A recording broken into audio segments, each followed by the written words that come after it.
Today on Teuty's track analysis, we have the track of the day for March 14th, Steel Symphony by Sqweegel.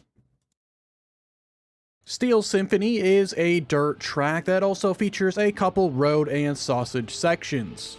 The track does contain a safe and risky finish, though the risky finish really has no downside to going for, as the safe finish is right behind it. The risky finish is quite difficult to reach, however, needing a minimum of 280 speed and an extremely good jump. This risky finish is also quite faster than taking the safe finish, as it'll save you nearly 1 second. I completed the track with a time of 48.198. This is roughly 3 seconds ahead of the gold medal time and 0.2 of a second behind the author medal time. Overall, I found the track to be well made and quite enjoyable, and would rate Steel Symphony a triple plus. For the analysis today, we are using the current world record Ghost, driven by Insanity. They had a time of 47.365, and this is 0.833 ahead of my personal best. Not a ton to go over for the first couple turns here, pretty self-explanatory, but for this transition here, you can go up to this upper black line if you want to. It'll give you a couple extra speed if you take it as long as possible, but otherwise going straight across like I am is not going to result in a huge difference.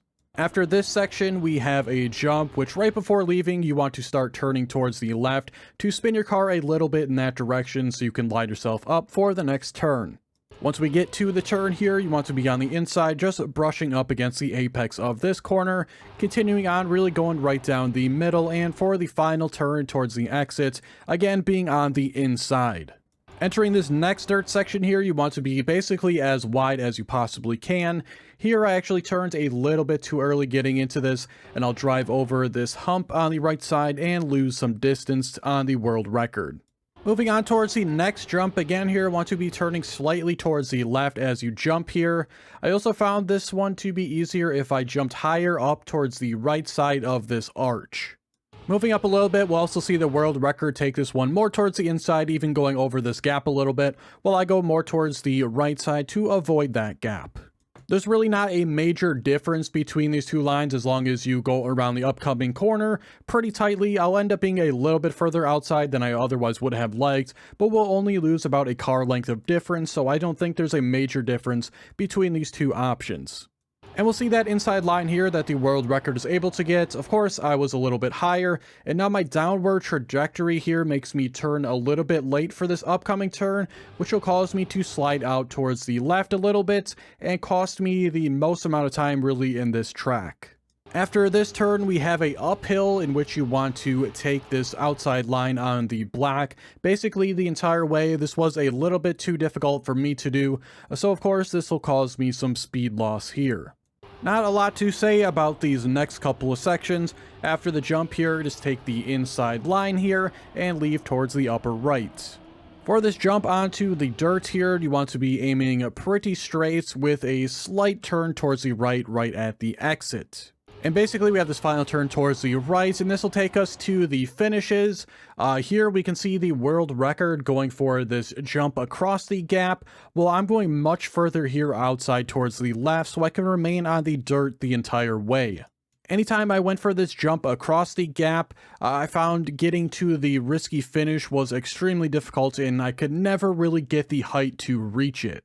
This outside setup, remaining on dirt the entire way, allows you to get that little extra speed and just a better lineup for the risky finish. Of course, this does cost a little extra time going all the way around the corner, but again, it is a far easier setup, and the risky finish saving an entire second, it is well worth it if you are struggling to reach the risky finish by jumping across this gap.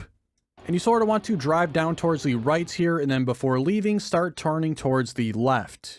This jump is still not the easiest with this setup either. It's also very easy here to slide off too far to the right and completely miss the finish. And we'll see that even with this setup, I am just barely able to reach the finish.